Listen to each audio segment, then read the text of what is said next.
n'ebisooka so ate n'ebidduka byaffe birungi nnyo bakiyita tested proved and trusted bimaze mu katale mu nebbanga bino bigezesezeddwa era ne byesigibwa abantu ab'enjawulo so tibakakasa bijirako wala nti oba ojagala tugikubeera ddala ate ne saavisi waffe asooka bumosi wa mirundi enaaga waweereyo oba onna weeyamu bwe tuwa omuntu ng'agenda kukozesa ekidduka kyaffe. Amina oyo mukadde waffe abitusalaamu ate yanyongeddeko ekyamakondeere ekyeru ebutambala n'entegera nti ddala mwana waffe wa wano nabo kyesigadde byonna tujja kuba tubafuna bano bamaze okujja ku boodi era abasimba automotive nga tugenda kubeera nabo oluvannyuma lwe bavuddeyo ne bagamba nti omusiitaani bagenda kumuwa entambula asobole okulaba nti ntaddamu kutambuza bigere agenda kuba ye atambula yeeyagala bweyagazi katulindye ebinaddako byonna nga bazze mu puroguramu gyaffe ekigenda okuddirira inshallah. Kyekyo mbakulisizaayo nnyo w'abakadde baffe abo aba Simba Automotives bakutegeezezza naddala nange njagala yingini eyo yali atukubanga nnyina awo oluzi omwala waliwo amazzi awo geninaanidde awo kyekitegedde muwanguzi banamweri atwana alivugira wa piki bagenda kumuwa piki bagenda bannange ndowooza anso yagituyambyeko ne bagituddiramu balebaga nti maama ng'amateeka gasusse ti gye tulaga yonna yonna ebirabo binene bateeka okuba nga totwala kyabwerero oyina okikolerera. Katugendeko oba omumbejja atubuulire bani abali mu studios abagenda okusiratanyizibwa ate n'amateeka mu bufunze then mutandike inshallah. Naam sebo. Assalamu alaikum wa rahmatullahi wa barakatuh. Wa alaikum salam wa rahmatullahi wa barakatuh. Musibye mutebawuliza bakikomu musamba kutonyeza mwenda Pal FM kolera mutwa bulijjo abali ku www.palfmuganda.com namwe tubagala nnyo nnyini ddala ate mwabali ku YouTube channel yaffe eya Pal FM Islamic Channel mwebale nnyo mwebalire ddala Pal FM Islamic Channel tubeeyanzizza nnyo nnyo nnyini ddala mwabaliko naye nkusaba kimu bw'otuukayo subscribinga nyiga akaddaako gabirako ne banno oba basharingireko balabe naawe byogenda okubeeranga ofuna oba oganyulwa mu Ramadan eno ne banno. Betulina olunaku olwaleero tulinamu abasiitaanyizibwa bali bana okuli Umar Hamid Kiggundu okuva ku Salama Road, tulina Masiko Kinanata okuva e Kawanda, Shaibu Abdul Nur Sentajja okuva e Masaka ne Wandera Hassan okuva ku Nkuba Islamic e Kawempe Tula. Mateeka tegagenda kukyuka nnyo okusinza ku tubadde tutambulira ennaku zino zonna. Etteeka eryasoose baalikoze bulungi nnyo okuleka essimu zaabwe nga teziriiko nga zaavuddeko. Ate etteeka eryokubiri bw'ojja ku muzindaalo yogera amannya go gonna gy'oviiridde n'ennamba gy'okutte. Etteeka eddala bw'ojja nga banno bamaliriza Quran obeera oli disqualified wadde ensita ne batennaba kuggwa. Bw'ojja nga bakyali wakati mu Quran osalwako obubonero bubiri. Eriteeka ndowooza litegerekese bulungi. Etteeka eddala wano mu studio tuwanika mukono nga tebannabuuza ani amulonda era awo mu kulonda tugenda kubanga tutambulira nga bwe tuba tutambula tunamuddirira emabbali n'emabbali basooka oweebwa omukisa okulonda yabalemereddwa ekibuuzo. Ate era etteeka eddala kwe kulonda ekibuuzo n'okigwa osalwako obubonero bubiri. Ku mutendera gwe tuliko obubonero bubiri bukusalwako singa wetantana n'olonda ekibuuzo nekikulema. Etteeka eddala obubonero ataweza 20 kuguna omutendera atogenda kugenda ku mutendera gwakubiri newankubadde gw'onaaba osinze banno ng'olina 2 ng'olina wansi wa 20-19 toyina gy'ogenda kweyongera okoma ku mutendera guno. Ebirala tubaye tujja tubiwuliriza oba nga tubiwulira amannya g'abamanyi oba ag'abakungu gawe ebitiibwa byagwo byonna. Wabula bw'obeera ng'otuwadde obujulizi ku ansa gy'oba otuwadde oba ng'osomye aya oba ng'osomye hadith awo nno munnayo oyongerwako akabonero kamu ku bubonero 5 n'ofuna obubonero 6 oba n'oyongerwako akabonero kamu ku 2 ng'olonze n'ofuna obubonero 3. Kulaani asigaddeyo n'obubonero 10 emyetoolo gisigadde giri 2 nga buli mwetoolo ebibuuzo 2 ng'obubonero buli 5. Tuyanza nnyo tuyanzege omumbejja kansabe ate mukulu Hudu omuzindaalo agute aguwe abo abagenda katugukozesa gugo gutambula gugenze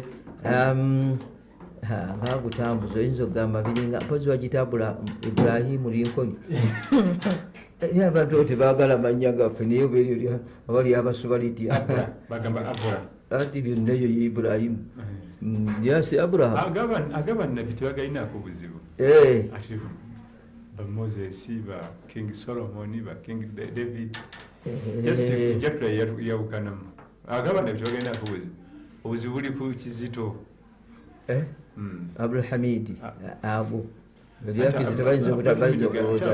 wali alikyayina kale nambe muyingirawo ku muzindaalo waliwo agambe wano final ab'e Masaka tufunye obwenkanya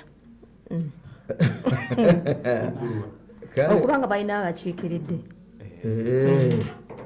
kale السلام عليكم ورحمة الله وبركاته. وعليكم السلام ورحمة الله وبركاته. أماني عمر حامد تشكون لكم السلام رود نامبا مو نامبا مو ogenda kusoma wakete ba mu mbuza mu sindano ndeme ngo akutana wasimba okulo bulungi watuka mutenderaji fine no bewa kubiri wa kusatu yako kubiri nembera ko ndoza no kuna okuna wa kale ha wabere okubiri wali kate kabula kate kale kale singa jali mipira yali akiika kale ogenda kusoma wa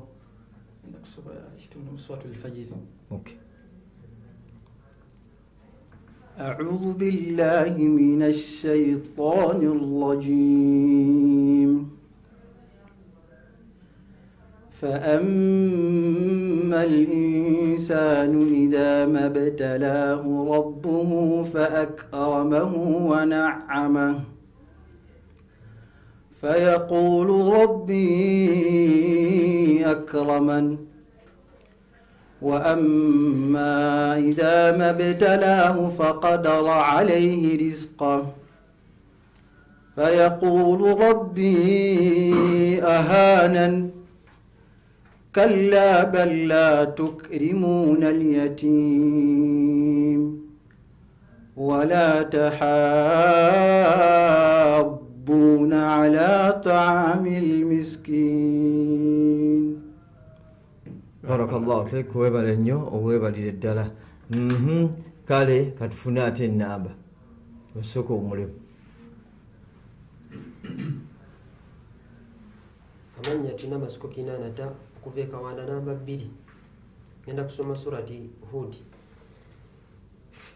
أعوذ بالله من الشيطان الرجيم. ولقد جاءت رسلنا إبراهيم بالبشرى قالوا سلاما قال سلام فما لبث أن جاء بعجل حنيذ. فلما رأى أيديهم لا تصل إليه نكرهم وأوجس منهم خيفة قالوا لا تخف إنا أرسلنا إلى قوم لوط وامرأته قائمة فضحكت فبشرناها بإسحاق ومن وراء إسحاق يعقوب. ما شاء الله فتح الله عليك فتح الله عليك. قال السلام عليكم ورحمة الله وبركاته. عليكم السلام ورحمة الله وبركاته. من يا شعيب عبد النور سنتجا وكوبي مسكا إنك سمع سورة الشعراء. أعوذ بالله من الشيطان الرجيم. لعلنا نتبع السحرة إن كانوا هم الغالبين.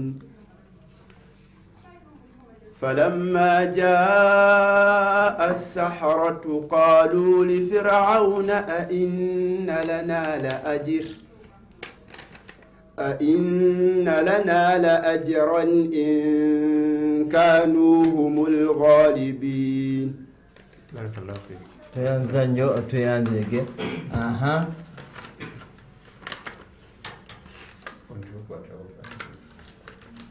Abanya Hassan Ibrahim Wandera okuva ku Nkoba Islamic Senior Secondary School Nabanya. Ila soma suratul Isra. أعوذ بالله من الشيطان الرجيم. بسم الله الرحمن الرحيم. سبحان الذي أسرى بعبده ليلا من المسجد الحرام إلى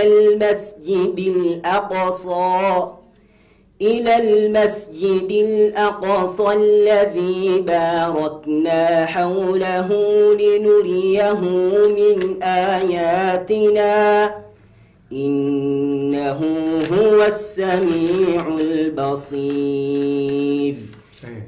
webali nnyo webali eddala ensitano ngeyongerayo mutandika okubakula nensajja batandika okuwanduka tweyanziza nnyo tweyanzege mwebali okuwa Qur'ani ebiseera kati ate wetunafunira obubonero katusooke tugendeyoko mu bibuuzo bibiri tujja kuba nga tufunira wamu nga n'omumbejja atubuulire bwe musukowalize erinnya namba emu. Kino ekibuuzo kikino kiri gy'oli kigamba nti nabbi Huudu Allah yamutuma mu baani? Allah agamba jalla wa ala wa ila aadin akhahum hudan. Abantu ba Aad babatumamu nabbi Huudu alayhi salatu wassalam. Huudu al-Aad mukaaga obubonero mukaaga wa ila aadin akhahum huda. Kaakati na kino nkikwagaliza essula gye bayita Baraa'u yeruwa? Suratul Bara, Suratul Tauba. Bakuwadde obubonero bwo butaano.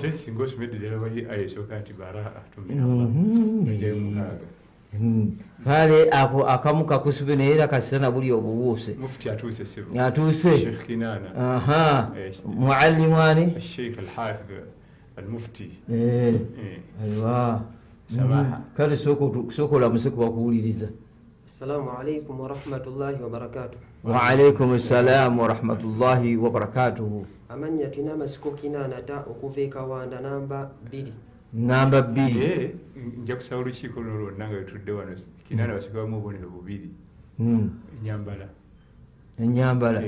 Asikuwa alinze obubonero bubiri mu advance. Olw'ennyambala gy'ayambadde.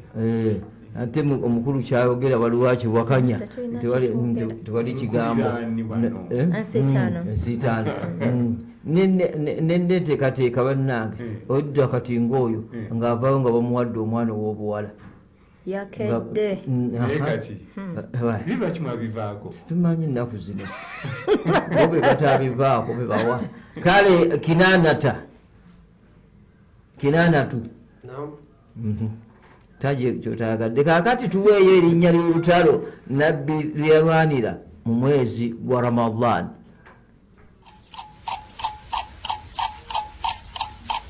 Amanya gange tina masiko Kinana ta okuva e Kawanda namba 2. Olutalo baluyita Ghazwatu Tabuk.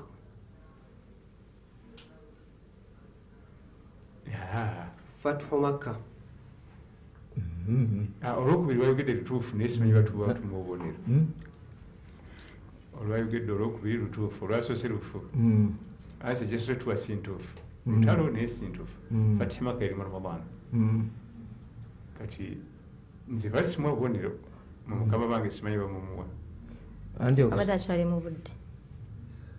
andi okusinziira ku oli gwasooka n'omumanga ayogedde ekigambo n'ogamba nti ekisookera ddala kyetuwa omutenda gwe tuliko ekigambo kyosooka okwogera ebira ansa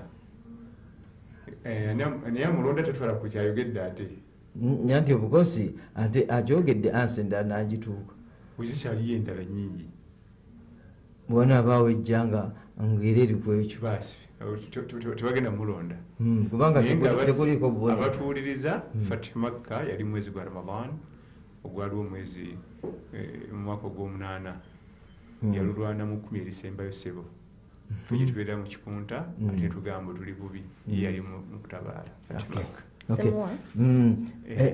era tubalabula ndowooza babalabudde mu kusooka nti lwakiri olindako nenkuddamu ekibuuzo naye nga tosoose kukyetantala kubanga obanga atuula ku musota wadde nga mufu tomanya buyinza okuddamu obulamu nekukutwala ebisinde kale kino nakyo oba tokitegedde oŋŋamba nenkuddiramu n'otapapa kale tuweeyo ku zimu ku mbeera nga zo zaali zeeyawulidde nabbi yekka sallallahu alaihi wasallama. قال رسول الله صلى الله عليه وسلم لعائشة يا عائشة إن عيناي تنامان ولا ينام قلبي نبي يلينغا يبكى أما سوغينغا جيبكا نينغو متمغوي غبيرا تغويباسي obuliro mukaaga obumaze okufuna kakati. السلام عليكم ورحمة الله وبركاته. وعليكم السلام. عبد النور سينجا كوبي مساك. sente jawe bedira ki kasimba wekasimba tekasimbula ne kasolo wamukimira kasolo bakali nyama abayizi omato kalyangako kakati nakino kikino kikye kibuuzo sahibu hud kiri mu sura ki era kitegeeza ki sahibu hud kiri mu ssuula ki era kitegeeza ki? Sahibu Hud kiri mu suratu Yunus era akitegeeza Nabiyullahi Yunus alayhi salam.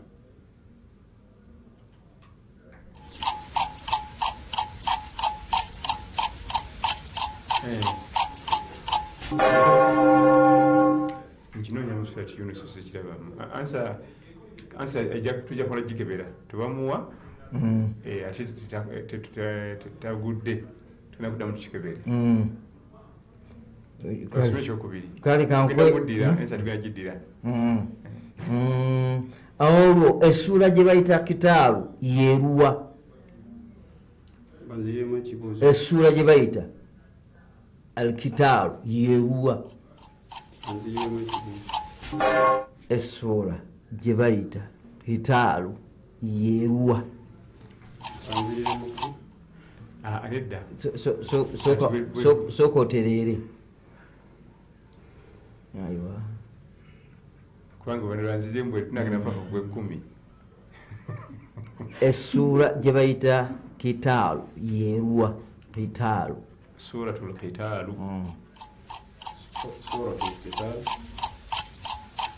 suratu al-Baqara kati Allah agamba mu Qur'ani y'ekitiibwa a'uuzu billahi minash shaitaani rajiim waqtuluuhum haythu thaqiftumuuhum al-kitaalu tobozizeewo kabonero kiganye tulina masiko jango manya gange nze tulina masiko 8 okuva ekawanda qala Allahu ta'ala فإذا أنزلت سورة محكمة وذكر فيها القتال رأيت الذين في قلوبهم مرض ينظرون إليه نظر المغشي عليه من الموت سورة محمد bakubonero busatu funyeyo obubonero butuswaza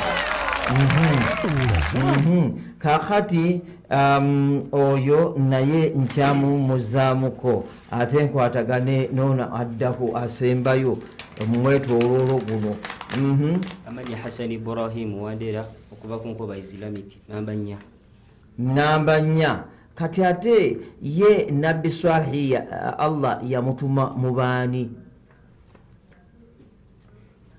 Allah tugamba mu Quran بعد الاستعاذة وإلى ثمود أخاهم صالحا. نبي الله صالح الله يمسيني كم بثمود. ثمود mukaaga atulagawo abibudde kakati nakino kikino tabi'i ki akulembera mu batabi'i bonna? Tabi'i akulembera mu batabi'ina bazemuko ku kibuzo Sheikh. Olaba oyogera tabi'ina kitegeeza obadde okitegedde kubanga anti bavudde olaba yakiteerereza eri kati kitegeeza nti ekibuzo obadde okitegedde. Kale mbatabi'i bonna, kale mbatabi'ina bonna ani akulembera mu bonna? Imamu al-Bukhari. Amulonde tobozeewo kabonero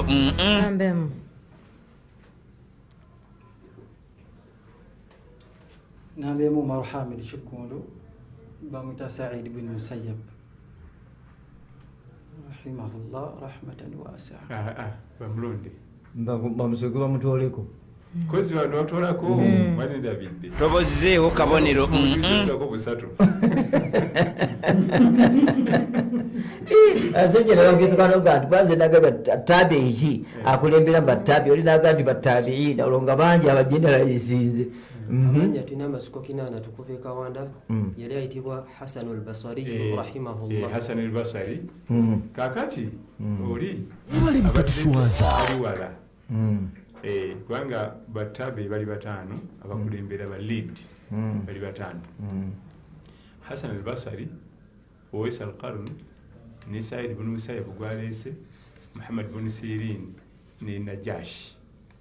Kati Said ibn Musayyab gwalese ali mu top 5 ne mu bibiri ebife bisoka talinawo. Hasan al-Basri ne Uwais al-Qarni singa alesa omukwa babiri obokula obonero kubangira bali mu empower mu bamanya bambagamba Hasan al-Basri yakulembera abali bagamba Uwais al-Qarni abandi bagamba nti Uwais al-Qarni fi al-ibadat ati Hasan al-Basri fi al-ilm ni babitika mu departments. Kati bali bawesa obonera babiri ne Said ibn Musayyab ali mu top 5 ne ebife bibiri talina mu kifo. Said ibn Musayyab rahmatullahi alayhi rahmatan wasa'alisa nitwadde wala ne answer era singa era naye muzira naye nga singa mbadde nze nga nze nnondako bombi abo nga ndi bombi ani asinga ate nze ndeeta Uwais al-Qarni si oyo yaya nokulwanga edduwaze abamanyi babinyonyola wali babyalala ne babinyonyola paka ne bamaliriza nga bagambye nti bonna abo bakukunavu ne bagamba nti Hasan al-Basri mu byayirimu tawunyikamu ate Uwais al-Qarni mu ibadati ne zuhudi ne warwa tawunyikamu.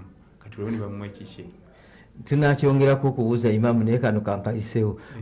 Hasan al-Basri weno naye omubaka yamwogerako ng'oli bwe yamwogerako nga tamulabye nako ng'ate ali wala anti talabba fi baiti nubuwa yawangalira mu maka ga nabbi bwe bamulerera ku kitanda kye mu ddiiro lye mu ntebe mwe yaliiranga mwe yayavuuliranga bigere ekyo yayo nkizo bakyala bannabbi bamuleranga kubanga omuwala yali aweereza mu maka ga Umusalama ngoga nti Meyidi yazaala Hasan al-Basri. Kati naye bagamba n'afuna enkizo ya irimu kubanga yayavuuliranga mu bitundu mwe yakkiira nebyo yasalyanga tahajjudi omwo n'omwana omuto n'obuliri ayinza okuba yabwebakamu anti era yabwebakamu obuliri bwa mutume sallallahu alayhi wasallama. Kati wali embaga paka ebagane tayi yagaana okusumulukuka Hasan al-Basri ne Uwais ni number 1 negana okusumulukuka ne babiza mu department. Kanti ono Hasan al-Basri mu irimu kituufu mu irimu si wakusaaga ate oli mu warwo zuhudu ne ibadati kyola yedduwaze nga ne omusana gubookya agavuga nti ayi Allah tuwe kumazi nitandikira awo there and then Allah wenyini awo wakati mupereketa wakasana naye nga takkiriza soma dduba takkiriza niwe musa omuntu takkiriza agaana bakubasabira ku dduwa anti alimu ekyobulabe ayinza okufuuka ekirala ekikemo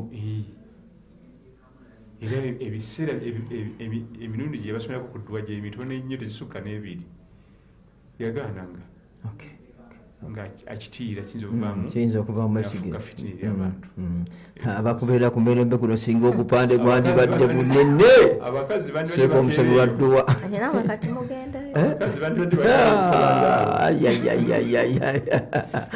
njagala okubategeeza batuliza abalungi anti kyenjagadde okubategeeza nti kino kyekitegeeza nti nno ensiitaano eno ekigendererwa kuyiga so si kubuuza kukaza bali eri okuyiga ensonga lwaki awo tugaziyemuko ate abo bebasinga abakyala kakati Imam soko tuwe Kurani nga bwetambudde ne maxi zono ne maxi za Shuaib takoze maxi oli abadde alinayo obadde omukono gwaki yabadde yamakinze dda yagaye nti sahibul hut kijja mu surati Yunusu ng'ategeezamu nabiyullahi Yunusu alayhi salam ansi eyo yadde ejulidde naye takoze bubonero naye bamulonde kati ono adda wanise kulonda oli bamulonde tugende bamulonde kinana tajanga amanya tulina amasiko kinana tukuva ekawanda Allah yagamba mu surati al-qalam fala takun ka sahibi al-huti idh nada wa huwa makdhum yali surati al-qalam obonero busatu wale mtatuswaza ngaza mu surati qalami wala takun ka sahibi al-hut. Okay, soko tuwa ku Qur'an awo tulabe bubitambudde wadde basajja baze Amir Umar Hamidu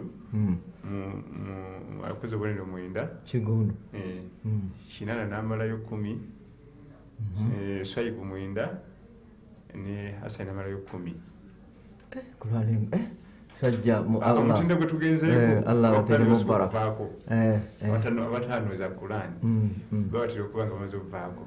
Okay. So Allah Rabbi abakumire ekingire kye kya Qur'an. Kakati kamale mbwa mukulu nzije joli omamale kujjawo bono. Kale soko bampa abo katugende ko mbaka wabakadde bafete mufaho tukomawo. Oyagala okukyusa olunaku lwa bulijjo olufuula olukulu fuba amazzi oseemu Fortune Tambi Spaghetti ebisigadde byekole byokka sanyu lyokka lyemubeera mwolekedde okugabula spaghetti wa Tambi muwoomu ebitagambika mulungi nnyo ate akkusa abaana basaba kubwongeza abakulu babugaana sanyu. Fortune Tambi Spaghetti akolebwa ba Bidco Uganda Limited era weefunira owuwo okuvaawo ku dduuka erikuliraanye. Basaba bakadde bangayo ebitiibwa okubeera muleeta abaana mu masomero ag'obusira. Omuzadde tomenyekana ntwala ya bintu ng'otwala omwana ku ssomero. Kazo Islamic Center bagguddewo essuula empya balina nasale ne primary okutuuka ku kyomusanvu basomesa Korani n'ebyoluzungu byonna ekisulo eri abawala n'abalenzi ekitanda n'omupaliso omwana abisanga ku ssomero amazzi amasannyalaze n'ekikomero ekigumu ku lw'obukuumi obwannamaddala. Kazo Islamic Center kwateridde nabweru ng'otuuse bwayise oyambukire ku Edeni bw'otuuka ku Church of Uganda kwateridde Kawempe kitundu kya kilomita ku muzikiti gwa Sheikh Kezaala. Essimu noti 77 2 46 22 36 ne noti 77 2 61 62. Kazo Islamic Center bali ku ntikko.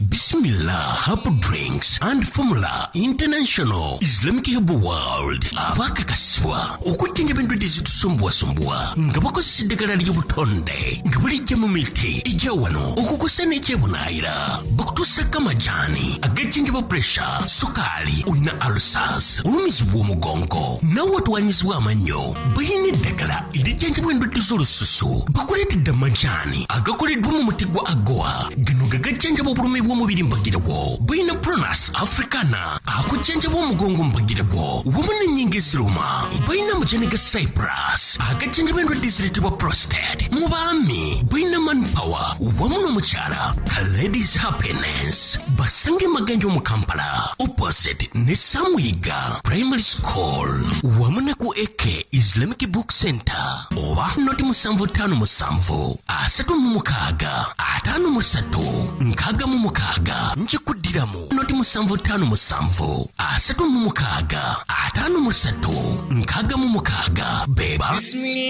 Bismillah Herbal Drinks and Formula International Islamic Herbal World. Yamada Luminaka Diva Products yesemaduka w'ebintu ebikola mu fumbiro omuli air fryers, pressure cookers, steamers, mu buli size, chafing dishes, dinner plates, amaswani agabuli ngeri yonna, stainless milk cans, nga kwotadde ne aluminium milk cans, nga ate era tulina amasefulya gali obwaguuga mu sizes zonna, ice cream machines, deep fryers ne gas cookers mu buli size zonna. Amabirika agabuli ngeri yonna omuli gakabeddwa okuva mu India, Egypt ne Uganda. Tulina juice ne water dispensers, coolers ziri zennyini za ice cream, amasuwani, ebikopo ne zijagisi za buli ngeri yonna mu sizes zonna okwate saako serving trays ne chopping boards. Jangu ofune katale ow'omutindo yenna ava mu ggwanga lya Egypt. Tufune ku noti 7 noti emu 3484 kube nnamba eyo tukolere delivery mu bwangu obw'ekitalo. Beba Jamada Luminaka Diva Products. Oli wakati musitano y'omumanyi ensitano y'omumanyi ewagiddwa omwana mugulira obugi bwa anti-porridge obugenda okuzimba omubiri gwe okumuwa amaanyi afuuke mwana mugimu. Omwana bwanywa obugi bwa anti-porridge asaka omubiri ate talumwalumwa njala. Balina obugi obw'ensujju, obw'amatooke, obw'akawunga ka muwogo, obw'akasooli, obw'obulo, obwa soya na buli kika kya bugi kyonna obuzimba omubiri kw'ossa n'okulwanyisa endwadde. Kati oyina omwana eyalumbibwa obulwadde yaziŋŋama kaana katono tekeeyagaza. Ekyokuddamu ye anti-porridge. Bwe yeetaza obugi bwabwe basange ku Bombo Road ku Aisha Kasule Supermarket okulina na Abe Clinic oba obakubireko ku 0785 48 26 74 oba ku 0705 10 83 nga bali wamu ne Prestige Margarine. Prestige Margarine awomesa omugaati ate alimu n'ekiriisa ekiyamba okuzimba omubiri mwaba beekeri mumweyune. ensitano y'omumanyi ensitano y'omumanyi kakongolire 226 yeri ku mpewo za Palo FM 107.9 ekkola ly'omuntu wa bulijjo. Emitimbagano tugiraba bannange mwebale naye kutwagala naddala abali yebweru kubanga munnange ebweru omuntu okufiisiza wadde dakiika 5 n'akubeerako omanya nti mutuufu akwagala kubanga byo byakuyiriba. Banenge barakallahu fiikum. Katugendeko ew'omu mbejja ono atubuulire ebintu bigenze bitya bw'anaamaliza abantu bali bakomewo ku mwetoololo ogweddako nga buli muntu alina we yeepikira. Naamu ssebo. Okay, tweyanzege abali ku kkola ly'omuntu wa bulijjo n'abali ku YouTube channel yaffe eya Pal FM Islamic Channel. Kati ekyangu nnyo munywanyi wange naawe okugendayo no subscribing no liking ate noteekako message tuba tuziraba wano. Hafsa Muhammad we bali kubanga kwoli agambye awagira ssente ajja. Ne tubeera ne gali wangu mood. Ezirinya ssente ajja tiri komoni. Nange nali siriwuliranga. Awal marra. Ninantajja. Nantajja gwe mmanyi. Gwadde waliwulirako? Naliwulirako naye nga lyanna. Naye nga musajja. Ate na. Waliwo banna abasajja. Naye yali musajja ate. Omusajja. Balimanya ate bamukyala. Okay, tulinako gali wangu mood ali Istanbul, Turkey. Agambye okay naye kwali. Nasisinize. Teshekuru dreamer. Teshuru. Mbadde mwebaza mulamusiza ne mwebaza. Mulutake. Badde ngenda kuli bunange kumubuuza ono ali Dallas. Okay n'abalamu bali kubanga kwemuli kinanata ayina kunabawagizi timu kinanata bangi nnyo bali wano. Oli agambye yawagira kinanata kubanga naye ava Kawanda oyo gali wangu mood.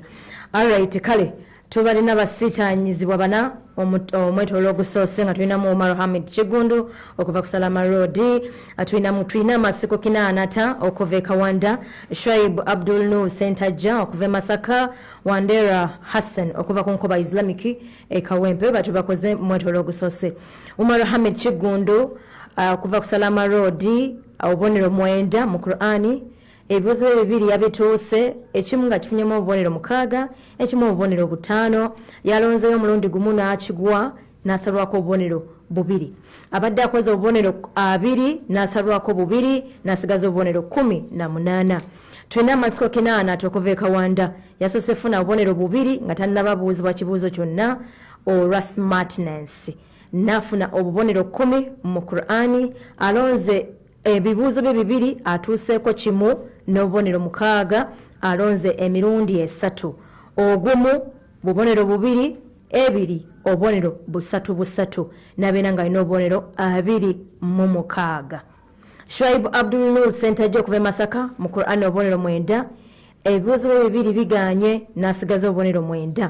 Wandera Hassan okuva ku Nkoba Islamic e Kawempe Tula alina obubonero 16, obubonero 10 mu Qur'ani, ebibuuzo bye 2 yatuuseeko kimu n'obubonero 6, n'abeera nga alina obubonero 16.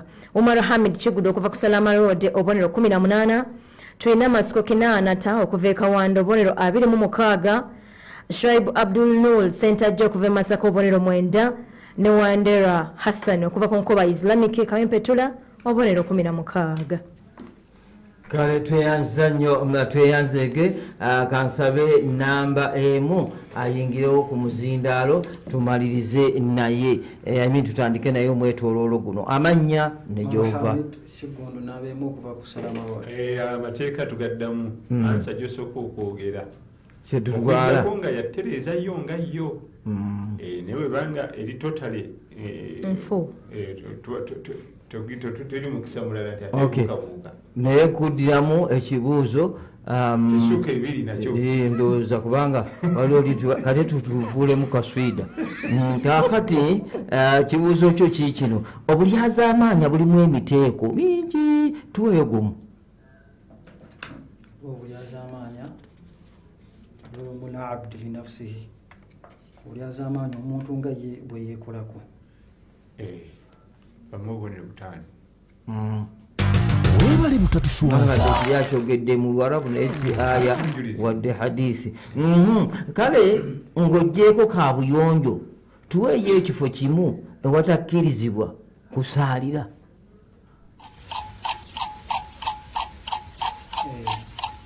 Ebifo ebirala ebitakkirizibwa kusaalira makabiri mulimbo. Obubonero 5. Twale n'obubonero bwo 5 obumaze mukulu Kigundu. Ani Kinana okuva e Kawanda namba 2. Kaakati ng'oggyeko kino ekyaffe eky'Oluganda kiga nti gundi ng'agaziye. Kaakati kino kyo kya ddiini, ekigambo gaziwa kitegeeza ki? Ekigambo gaziwa nga mu hadithi eva ku Arqam bun Arqam yagamba ghaza Rasulullahi sallallahu alayhi wasallama 9 ghazawatin, kitegeeza olutalo nga nabbi yalwetabamu obubonero 6. webale mutatuswaza Kaakati nakino nakyo kankikwagalize. Kaakati Qur'ani obudde ogisoma asobye bulungi nnyo bambi monga kutere mubaraka niyo Qur'ani kiki? Qur'ani kiki? huwa kalamullah, bibigambo bya Allah, anzalahu Allahu ala rasulihi sallallahu alayhi wasallam hudan linnas, Allah byassa kumudduwe mbaka sallallahu alayhi wasallam nga kyakulungamya eri ebitonde. Obubonero 5. webale mutatuswaza Webale nnyo. Yandegambye nti kalamullah abadde sikowalinze. Okay. Gwendi naye Amanya Shoaib Abdul Nur Sentajja okuva e Masaka namba 3. abantu bakabizza nnyo bannaabwe emiranga, mulala n'amulyawo n'atamusasula. Naye ggwe obulyazaamaanya kyo kyeki? Obulyazaamaanya kyeki? Obulyazaamaanya mu Luganda kitegeeza obukumpanya. Mulimu obukumpanya ebibuuzo ebijja wano byonna biri mu sharia temuli mu byalo Uganda bati abazungu timunkuluze tekedde okuba nga oddiramu mu layini ya sharia kankikuddye obulyazaamaanya kyeki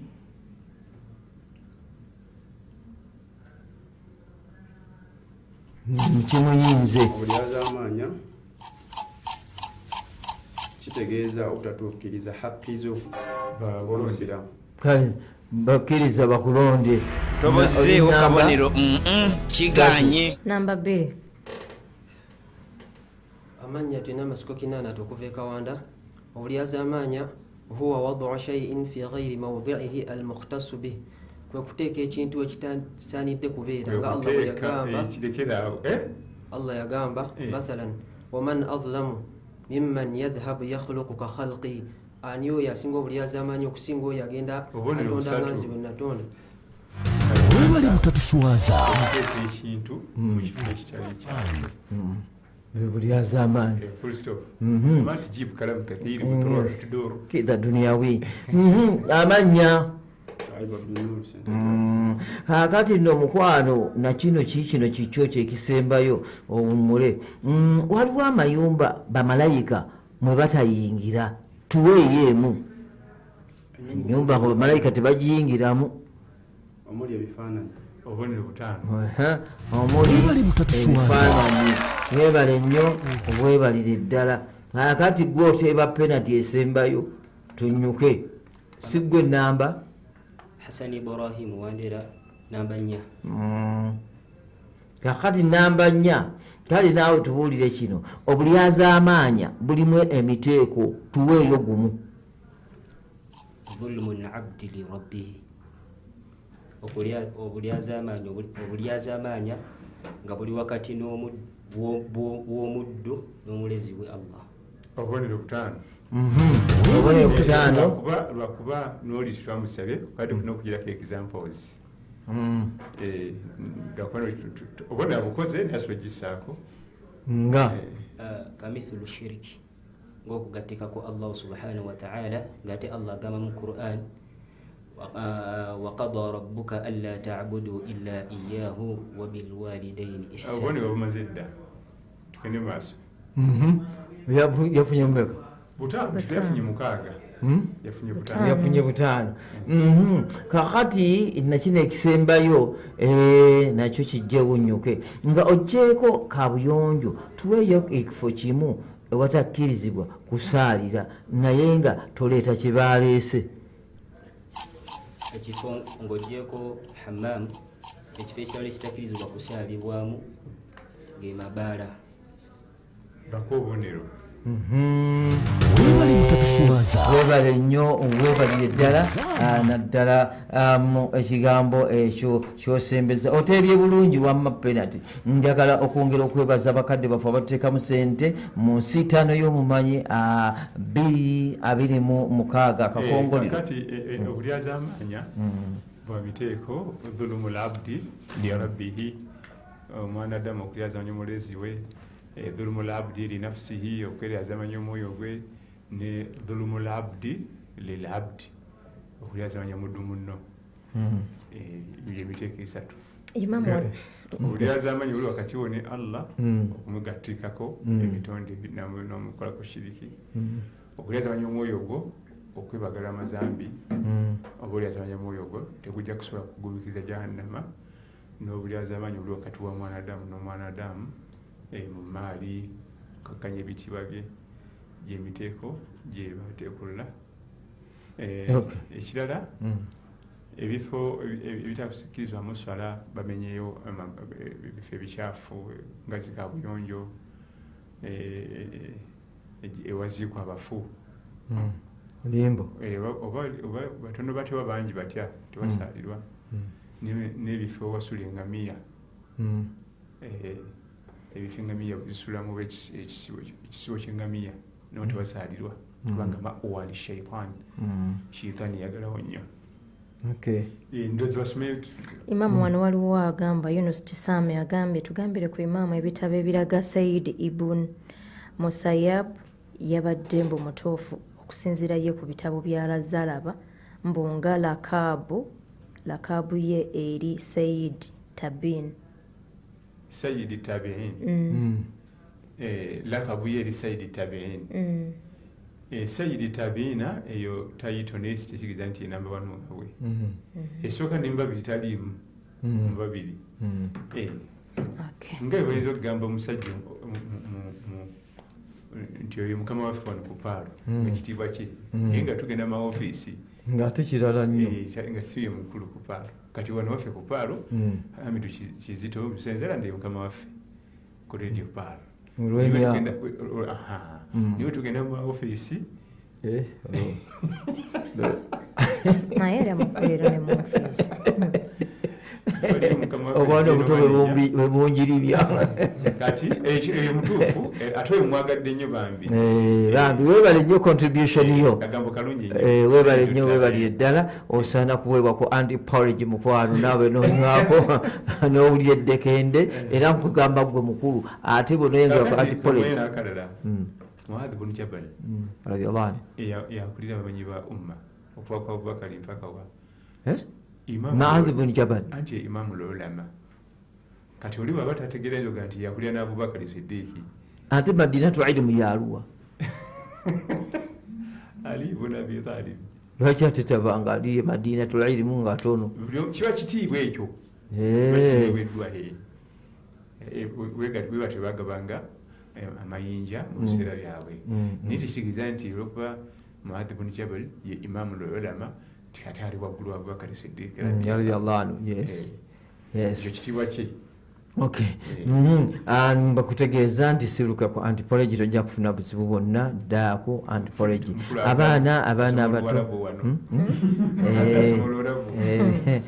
abaana bato mukwano mbaweeko ku buuki kubanga naddala abaana abo abatagejja abasiiwuufu abatalina apatayiti abaanafu mubiri bannanga obuugi obulungi obwa anti-porridge kubanga babukola mu bibala byaffe byawano mu mata nsujju kasooli matooke ne mu bibala ebirala basanga wandege ya Bombo Road nga wakava mu bitaala awo nga ku Abikilinika kankongera essimu ya anti-porridge osobole kumufuna eri 0705 10 8 oba 0780135552 nga bali omula Prestige Majani Sergio omulembe gwasiga ku migaati alimu 23 Mondi genda mu supermarket ekuli okumpi obedduuka erikuli okumpi omufuna abasobozi mugende mu Chapa General Enterprise wali mu kikubo pozina musakeri wennyini Haji Rashid Senyonga Sahaba atulirawo ddala abakola keeke emigaati mweyambisa akeekereza kinene nnyo ate nga amagoba ofuna mangi ngera bali wamu n'aba Simba Automotives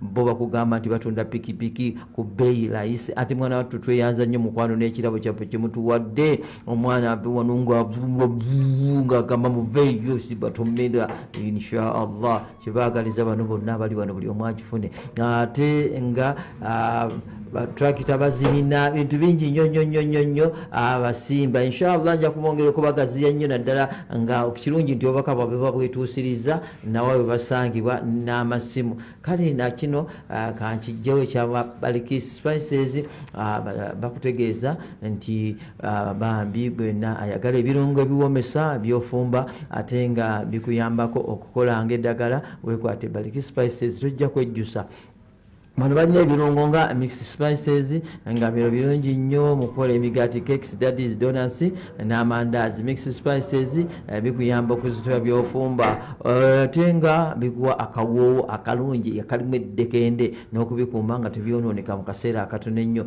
bannange bakutegeeza nti ate balina ne tea masala pilamu masala mucuse mix garam masala okra sauce ne akra tea balina beef masala chicken masala fish masala n'ebirala bingi ate nga byakakasibwa ekitongole kya UNBS basuubuza n'abayitaaza akamu akamu no problem basanga wano bweyogerere buto emabega wa Naalya SS kanku essimu omanye ebisingawo eri 0740910439 oba 0786227214 simanyi oba bunami agagala mungu amwongerezeeko oba ategedde waali simanyi tahiyatu masijidi nga nagwita muzikiti Allahu a'lam. Ate nga mu mwezi guno ogwa Ramadhani mukwano nkutegeeza nti mwana wange mukwano daddi jajja tofiirwa omukisa guno okwekolera sadakatun jariya zimba masiri jamba esangibwa nekyanja mu Nakawa division Kampala district. Kyonna kyoteekawo tokigaya togayanga akantu akatono ak'omumpisa ennungi ayo sente zolabanga entono ziyinza okugejeza akawunti yo ku akhira Mungu nakutwala mu jjana. Saddakira ku bakadde babaafa mikwano gyo bajjajjaabo kale teekako kyolina ku Airtel Money namba eri 0706 7 erimanyaga Power of Africa eri 0706 74 60 70 oba ku MTN Mobile Money eri 0777 11 7 erimanyaga Sozi Muhammad Haruna eri 0777 11 79 23 oba ku merchant number nyiga *185*9# bajja kusaba mukwano merchant ID onkulu nnyo gikwata eri 10505 eri 1095075 oba ku momope ngonyiga *165*3# merchant ID teekamu eri 58 25 48 eri 58 25 48 ojja kubanga ozimbye kabuliyo ate nga n'abakadde bo nabo obayambyeko buli kyokola kyonna babanga bafunako. Njagala okugenda nga sinagenda wamumbejja kutubuulira njagala abantu bano basooke batumireko abantu baabwe. Oinako wano okwemulugunya sheyi okwemulugunya kankotoose nange ayinza okuntwaliramu awo ayinza okuntwaliramu nangamba nange ndi mulyaza amaanya munakuwaza rather agaye mumbejja ngambira nyamba ongambire Sheikh Musenzi Alanda abambi obanakuwazaamuko kubanga baweereza ebibuuzo byabwe ku WhatsApp naye tobisoma mu butuufu mbu kibaluma lwakuba oba bali bweru mbulinga kati mwaka bambi Moses bambi Musa nange ngambe kanjisome message eno bambi Musa kati singa kati Musa nkolera kimu kyokka ne bekunakuwaza kyongere kati okisindike kuno ekyamumbejja kati ku ssaawa 11 n'ekitundu talina namba yange wano ndi ku YouTube kale yakisindikeko tekituuka kiseeko kati kiteekeko kati essaawa eno bw'olabanga ku ssaawa 11 n'ekitundu nga sikisomye ng'ompowa ng'omba yasikuliiko Sonko Badru kwali agambye ali Badru nga naye mwebale nnyo ali Badru Dini Badru Dini ali Saudi bambi mwebale nnyo mwebalire ddala kompuleti ezo nzikiriza kale namba emu jangu otumireko ku bantu nga kambali basatu inshaallah basatu. Naam, assalamu alaykum wa rahmatullahi wa barakatuh. Wa alaykum assalam wa rahmatullahi wa barakatuh. Alhamdulillah bi ni'matihi tatimmu salihat. Amatenda agatendebwa ga Allah tiwa jalla wa ala ntobosezza okuba ng'obuulya awo ndi mu bantu abayise alhamdulillah tegabadde magezi gange wadde amaanyi gange. Zuma Hamid Kiguno namba emu nsooka okutumira abakozi ba Paalo bonna yakola ku Paalo FM radio bunamiza radio zonna Allah agikubire ku ntiko n'abakozi baayo ekyokubiri na buli muntu yenna yagaliza Paalo bulungi nayagala Paalo egende mu maaso naye Allah amwanguyize gyali.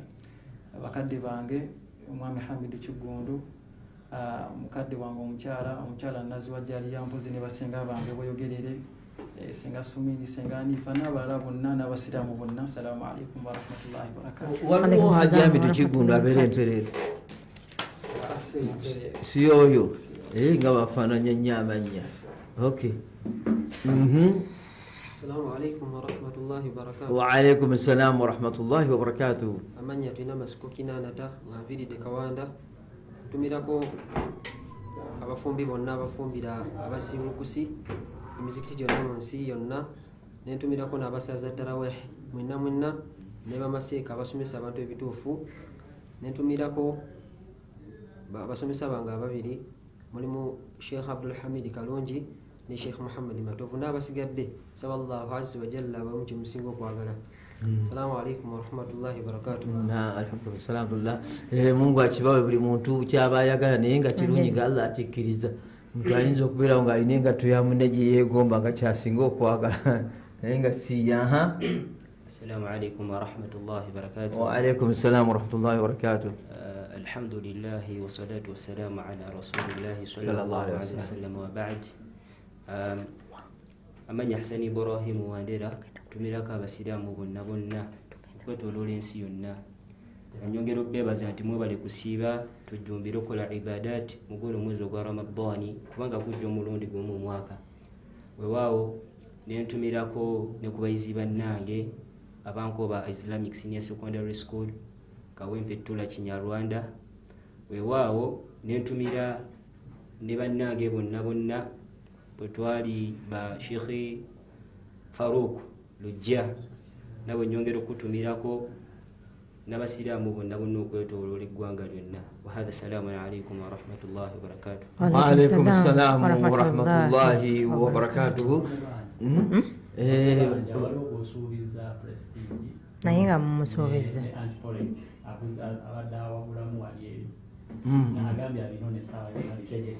inshallah. Okay. Ona agambye Matovu Muhammad wandike ne namba ayagala kumugatta mu WhatsApp group inshallah. Wandike namba eno oba bagikutereko enamba ya WhatsApp group note 788 kanjimuwe note 782 3 6 okuteekako obubaka tujja kulaba bajja kugatta mu WhatsApp group eri note 782 3 6 Matovu Muhammad ndowooza ogitegedde bulungi. Eyo nangambye mumbeja leero tolinaamu kompanioni wa muwala olimu wekka. Okay, zembimalanga naawe. Ono sebo tabo. Bimalanga. Okay, nseta yo manyi finals tugenda kubanga tuyingira omutwalo gumu gwokka inshallah. Ennaku zomwe zigenda kubeera 14 omwezi guno gwennyini. Omutwalo gwo oteekako 10 olw'okujjayo. Enamba yange kanjibawe kwamba muteeka ssente zino ensiitano yo manyi finals okuyingira mutwalo gumu ennaku z'omwezi 14 osinika ku nooti 753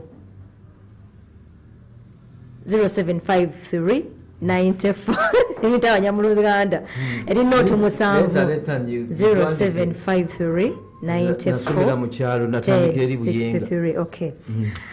Weereza ku nooti 753 94 10 ereeta amannya gatusiime hypothesis kuba oteeka omutwalo gwo gumu mu 10 bw'omaliriza bambi ontegeezaako nti kwotadde era enamba ebadde egenda ng'ekubira abasiitaanyizibwa erina oti 753 94 10 bakubako bategeera obaddala yeeyo tubalina basiitaanyizibwa badde bana okuli Umar Hamid Kigundo okuva ku Salama Road, tulina Masiko Kinanata okuva e Kawanda, Shoaib Abdul Nur Center okuva e Masaka. Waliwo n'agambye newankubadde tuvuddemu naye tukiikiriddwa. Newankubadde tuvuddemu naye tukiikiriddwa bambi ab'e Masaka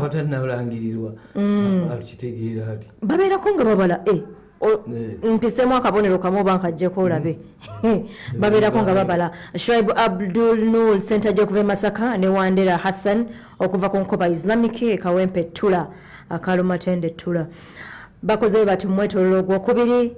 Umar Hamid Kigundo okuva ku Salama Road ebibuuzo bibiri byonna abizeemu n'obubonero 5 n'afuna obubonero 10 mu mwetolero guno ogwokubiri. 10 ntubugata ku 18 bwe yasoose ofuna n'abeera nga alina obubonero 28. Tulina Masiko Kinanata okuva e Kawanda omwetolero ogwokubiri ebibuuzo bibiri byonna abizeemu, ekimu nga kifunyemu obubonero 6, ekimu obubonero 5, n'alondayo omulundi gumu ogw'obubonero 3 n'abeera ng'afunye obubonero 14 ne tubukata ku 26 bwe yasoose ofuna mwetolero gwasoose n'abeera nga alina obubonero 40. Shoaib Abdul Nur Center okuva e Masaka ebibuuzo bibiri atuuseeko kimu n'obubonero 5, obutano tubugata ku mwendo obwasoose n'abeera n'obubonero 10 na 4. Wandera Hassan okuva ku Nkuba Islamic obubonero 5 omwetoolero gw'okubiri bwafunye mu bibuuzo bye 2 n'abeera ng'afunye obubonero 10 mu mwetoolero gw'okubiri ne tubugata ku 16 obwasoose n'abeera ng'afunye obubonero 26. Umar Hamid Kigundo okuva ku Salama Road obubonero 28. Tulina Masiko Kinana okuva e Kawondo obubonero 4. Shuaib Abdul Nur Center okuva e Masaka obubonero 14. Ne Wandera Hassan okuva ku Nkoba Islamic Kawempe Tula n'abeera ng'alina obubonero 26. Bano be bayise okugenda ku mutendera oguddako. Kuliko tulina Masiko Kinana okuva e Kawanda obubonero 40. Ne Umar Hamid Kigundo okuva ku Salama Road obubonero 28. Bano betusuubira olunaku olw'enkya insha Allah mukwatako ku budde. Tulinako Twalha Hunaisi ne tubeerako ne Rwanga Abdurrahman Bagagga okuva Mbuya ne Kawanda. Tulinako Katende Imran ne Mukeba Abdul Hamid. Tulinako Twalha Unais, Rwanga Abdurrahman Bagagga, Katende Imran ne Mukeba Abdul Hamid. Kati mbadde nninda mukulu Moses bw'onooba tompeereza mu banyadakika 5 nze nja kumanya nti adde gwe nja okunyiigira kubanga nagga empeereza ekibuuzo ekyo nsobola okubeera nga nti nebadde nange tubeebaza bakadde baffe tweyanza nnyo tweyanzige okubeera nga tubadde tutambulira mu nsiitaano y'omumanyi. Twebaza bambi abasobodde n'okuba ne muwabula ne muweereza obubaka. Barakallahu fiikum kubanga kiba kitegeeza nti ddala mubutuufu tutambula nammwe. Neebaza abali mbyuma abasiitaanyiziddwa mwenna buli omu alina kyakoze. Imaamu Ahmad Sulaiman Kyeyune omumbejja ssebo tweyanza nnyo tweyanzege. Abdulhamid Kizito Musenza ndage manya gange ngenda kubaddira ku ssaawa 11 n'ekitundu mu programu Buuza Imam. Nange mbaddira ku 12 awo dakika 4. Tubeera mu futali drive tuba tubala dakika zibulayo kufuna futali. Ngambye 11 n'ekitundu. Ngenda kubaddira. Ngenda kola. Ndisebo mumbejja.